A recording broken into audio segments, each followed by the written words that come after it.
Hi viewers, ഈ വീഡിയോയിൽ ചെയ്യുന്നത് ഒരു മാംഗോ പുഡിംഗ് ആണ്. അതായത് വളരെ കുറച്ച് ചേരുവകൾ മാത്രം ചേർത്തുകൊണ്ട് നമുക്ക് ഈ പുഡിംഗ് തയ്യാറാക്കാം. സാധാരണ പുഡിങ്ങിന് ജെല്ലി ഫീലിംഗ് കിട്ടാൻ വേണ്ടി നമ്മൾ ജലാറ്റിനും അതോടൊപ്പം തന്നെ അഗറും ഒക്കെ ചേർക്കാറുണ്ട്. ഇവിടെ ഞാൻ അതൊന്നും ചേർക്കുന്നില്ല. നമുക്കതില്ലാതെ എങ്ങനെ നല്ലൊരു മാംഗോ പുഡിംഗ് തയ്യാറാക്കാമെന്ന് നോക്കാം. 1-2 മണിക്കൂറോളം ഫ്രീസറിൽ സൂക്ഷിച്ച് വേണം നമുക്കിത് യൂസ് ചെയ്യാൻ.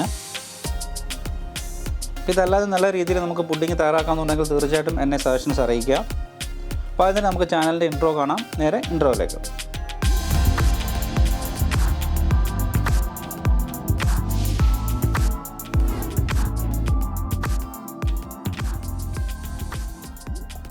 അപ്പോൾ ഈ രീതിയിൽ ചെയ്യാൻ താല്പര്യമുള്ളവർ തീർച്ചയായിട്ടും ഒന്ന് ട്രൈ ചെയ്ത് നോക്കുക.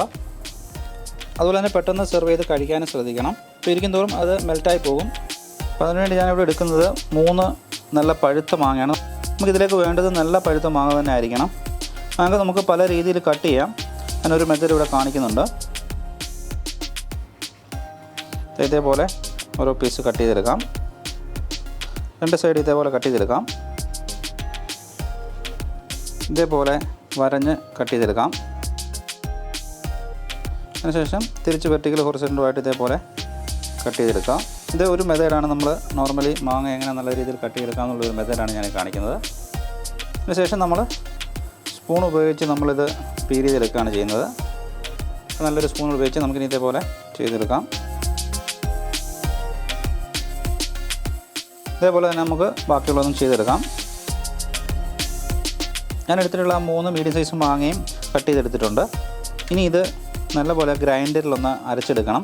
അപ്പോൾ അരച്ചെടുത്തതിന് ശേഷം നമ്മളിത് അരിച്ചെടുക്കുന്നുണ്ട്. കാരണം മാങ്ങയിൽ ഓൾറെഡി നാരുണ്ടാവും. അപ്പോൾ നാരുണ്ടെന്നുണ്ടെങ്കിൽ നമ്മുടെ പുഡിങ്ങിന് അത്ര സോഫ്റ്റായിട്ട് നമുക്ക് കിട്ടത്തില്ല. നമ്മൾ നല്ലപോലെ ബ്ലെൻഡ് ചെയ്തെടുത്തതിന് ശേഷം നമ്മൾ ഇതൊന്ന് അരിച്ചെടുക്കുകയും വേണം. അപ്പോൾ എപ്പോഴും ഇതേപോലെ നല്ല പഴുത്ത മാങ്ങ തന്നെ നോക്കി എടുത്തിട്ട് ചെയ്യാൻ ശ്രമിക്കുക. ഇനി നമ്മൾ നല്ലപോലെ സ്കൂപ്പ് ചെയ്തെടുത്തിട്ടുള്ള മാങ്ങ ഗ്രൈൻഡിങ് ജാറിലേക്ക് ഇടാം. ഇനി ഇതിലേക്ക് ഞാൻ പഞ്ചസാര ആഡ് ചെയ്യുന്നുണ്ട്. ഏകദേശം 250 ഗ്രാം അടുപ്പിച്ചിട്ട് പഞ്ചസാര ആഡ് ചെയ്യുന്നു. പഞ്ചസാരയുടെ അളവ് നമുക്ക് കൂട്ടിയും കുറച്ചൊക്കെ എടുക്കാം. ആദ്യം നമുക്കിതൊന്ന് ബ്ലെൻഡ് ചെയ്തെടുക്കാം. അതിനുശേഷം കുറച്ച് പാലുകൂടി ആഡ് ചെയ്തിട്ട് പിന്നീട് ബ്ലെൻഡ് ചെയ്യാം. അപ്പോൾ നമ്മൾ പാലൊഴിക്കാതെ തന്നെ ഈ ഒരു തിക്നെസ്സിലാണ് നമ്മുടെ മാംഗോ സിറപ്പ് ഉള്ളത്. അപ്പോൾ നമുക്കിതിൽ കുറച്ച് പാൽ കൂടി ആഡ് ചെയ്തിട്ട് ബ്ലെൻഡ് ചെയ്യണം. ഈ ഗ്രൈൻഡർ ജാർ ഓൾമോസ്റ്റ് ഫുള്ളായിട്ടുണ്ട്. ഞാൻ മറ്റൊരു ജാറിലേക്ക് ട്രാൻസ്ഫർ ചെയ്തിട്ട് കുറച്ച് പാൽ കൂടി ആഡ് ചെയ്ത് നമുക്ക് ബ്ലെൻഡ് ചെയ്തെടുക്കാം.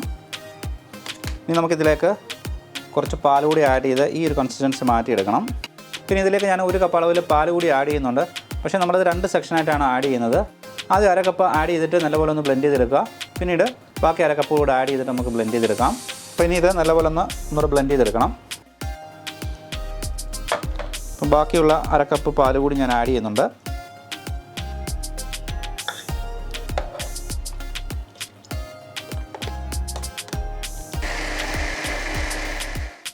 നമ്മൾ ബ്ലെൻഡ് ചെയ്തതിന് ശേഷം ഈ ഒരു സിറപ്പ് പരുവത്തിലായിരിക്കും നമ്മുടെ മാങ്ങ ഉണ്ടാവുക. പിന്നെ നമുക്കിതൊന്ന് അരിച്ചെടുക്കണം. ഇത് പരുവം മതിയായിരിക്കും.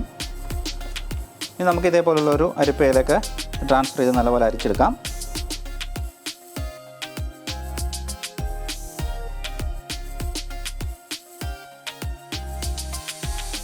ഇതേപോലെ ലാസ്റ്റിൽ കിട്ടുന്നത് നമുക്ക് ഒഴിവാക്കിക്കൊണ്ട് വേണം നമ്മൾ അരിച്ചെടുക്കാൻ. അപ്പോൾ ഞാൻ നല്ലപോലെ തന്നെ അരിച്ചെടുത്തിട്ടുണ്ട്. മാക്സിമം നാരൊക്കെ ഒഴിവാക്കി എടുത്തു. അപ്പോൾ ഈ ഒരു പരുവത്തിലായിരിക്കണം നമ്മുടെ സിറപ്പ് ബ്ലെൻഡ് ചെയ്തെടുക്കുമ്പോൾ ഉണ്ടാവേണ്ടത്. അപ്പോൾ ഇതിനി മാറ്റി വെക്കാം. നമുക്കിനിയും കോൺഫ്ലോർ മിക്സ് ചെയ്യാം. നമ്മൾ എടുക്കുന്ന അളവനുസരിച്ചിട്ട് വേണം എപ്പോഴും കോൺഫ്ലോർ ആഡ് ചെയ്യാനും. അപ്പോൾ ഞാൻ ഇതിലേക്ക് ഇവിടെ 2.5 ടേബിൾ സ്പൂണോളം കോൺഫ്ലോർ ആഡ് ചെയ്യുന്നുണ്ട്. ഇനി നമുക്കിത് മിക്സ് ചെയ്യാൻ വേണ്ടി ഞാൻ 1/2 കപ്പ് അളവിൽ പാലെടുക്കുന്നുണ്ട്. അത് കുറേശ്ശെ ആഡ് ചെയ്ത് കട്ടിയൊന്നും ഇല്ലാതെ തന്നെ നമുക്ക് മിക്സ് ചെയ്തെടുക്കാം. അപ്പോൾ ഏത് റെസിപ്പി ചെയ്താലും കോൺഫ്ലോർ നമ്മൾ മിക്സ് ചെയ്ത് വെച്ചതിന് ശേഷം കുറച്ച് നേരം കഴിഞ്ഞിട്ടാണ് യൂസ് ചെയ്യുന്നതെന്നുണ്ടെങ്കിൽ നല്ല രീതിയിൽ തന്നെ മിക്സ് ചെയ്തിട്ട് വേണം ആഡ് ചെയ്യാൻ. ഇനി നമുക്ക് നല്ല രീതിയിൽ അരിച്ച് വെച്ചിട്ടുള്ള മാംഗോ സിറപ്പ് ഒന്ന് ചൂടാക്കി എടുക്കണം. അപ്പോൾ അതിനുവേണ്ടി ഞാൻ ഇതിലത്തെ ഒരു പാൻ എടുത്തിട്ടുണ്ട്. പാൻ ചൂടായതിന് ശേഷം ഞാൻ ഇതിലേക്ക് മാംഗോ സിറപ്പ് ആഡ് ചെയ്യുന്നുണ്ട്. നമുക്ക് ആദ്യം കുറച്ച് മീഡിയം ഫ്ലെയിമിൽ വെച്ചുകൊണ്ട് നമുക്കൊന്ന് ചൂടാക്കി എടുക്കാം. ചെറുതായിട്ട് ബബിൾ വന്ന് തുടങ്ങിക്കഴിഞ്ഞാൽ തീ കുറച്ച് വെച്ച് പിന്നെ ചെയ്യാൻ ശ്രമിക്കാം. അതുപോലെ തന്നെ കണ്ടിന്യൂസ് ആയിട്ട് ഇളക്കിക്കൊണ്ട് വേണം നമ്മളിത് തയ്യാറാക്കാൻ. ഞാനിതിലേക്ക് മധുരം ഒന്ന് ബാലൻസ് ചെയ്യാൻ വേണ്ടി ഏകദേശം 1/2 ടീസ്പൂൺ അടുപ്പിച്ചിട്ട് ഉപ്പ് കൂടി ചേർക്കുന്നുണ്ട്. അതുപോലെ തന്നെ നമ്മളിത് കണ്ടിന്യൂസ് ആയിട്ട് തന്നെ കൈത്തോരാതെ ഇളക്കണം. ഞാൻ ആദ്യം സൂചിപ്പിച്ചതുപോലെ ഹൈ ഫ്ലെയിമിൽ വെച്ചുകൊണ്ട് തന്നെ ബബിൾ വരത്തക്ക രീതിയിലാകുമ്പോഴത്തേന് നമുക്ക് കുറച്ച് ലോ ഫ്ലെയിമിലേക്ക് കൊണ്ടുവരാം. ഇതേപോലെ ബബിൾ വരുന്ന സമയത്ത് നമുക്കിനി മിക്സ് ചെയ്തിട്ടുള്ള കോൺഫ്ലോർ ആഡ് ചെയ്യാം. കോൺഫ്ലോർ ആഡ് ചെയ്യുന്നതിന് മുമ്പ് ഞാൻ നേരത്തെ സൂചിപ്പിച്ചതുപോലെ നല്ല രീതിയിൽ തന്നെ മിക്സ് ചെയ്തിട്ട് വേണം ആഡ് ചെയ്യാൻ.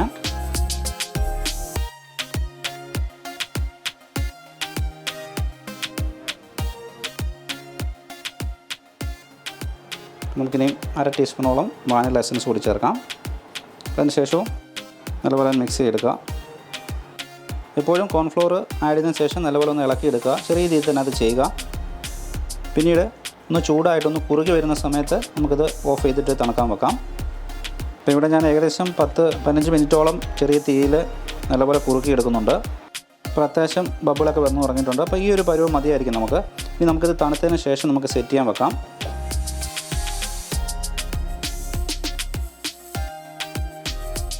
ഞാനിവിടെ ഇതേപോലുള്ളൊരു ഗ്ലാസ് ബൗളിൽ സെറ്റ് ചെയ്യുന്നുണ്ട്. അതോടൊപ്പം തന്നെ എനിക്ക് കുറച്ച് സിലിക്കോൺ മോൾഡ് കൂടിയുണ്ട്. ഇതിലെല്ലാം ഞാൻ സെറ്റ് ചെയ്യുന്നുണ്ട്. ചെറുതായിട്ടൊന്ന് തണുത്തതിന് ശേഷം വേണം നമ്മളിതിലേക്ക് ആഡ് ചെയ്യാൻ. അതുപോലെ തന്നെ ഞാനിവിടെ ഫുഡ് കളറൊന്നും ആഡ് ചെയ്തിട്ടില്ല. താല്പര്യമുള്ളവർക്ക് കളറിന് വേണ്ടി വേണമെങ്കിൽ ഫുഡ് പ്രൊസസ്സർ ആഡ് ചെയ്യാം.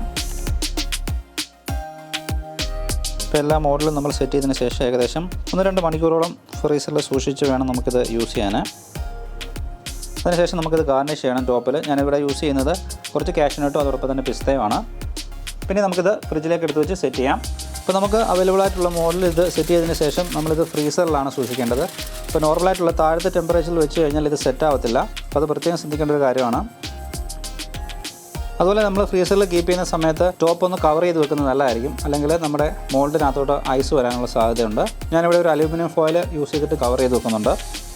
ഇപ്പോൾ ലാസ്റ്റ് ഗാർണിഷിന് വേണ്ടി ഞാൻ മാംഗോ പീസ് സെറ്റ് ചെയ്തെടുക്കുന്നുണ്ട്. ഇപ്പോൾ പുഡിങ്ങിൻ്റെ ടോപ്പ് ഡ്രസ്സിങ്ങിന് വേണ്ടി ഞാൻ കുറച്ച് മാംഗോ കട്ട് ചെയ്തിട്ട് ഷേപ്പാക്കി എടുത്തിട്ടുണ്ട്. അപ്പോൾ ഇതിൻ്റെ കൂടെ ഞാൻ പിസ്തയും അതോടൊപ്പം തന്നെ കാഷ്യൂനട്ടും കുറച്ച് ചേർക്കുന്നുണ്ട്.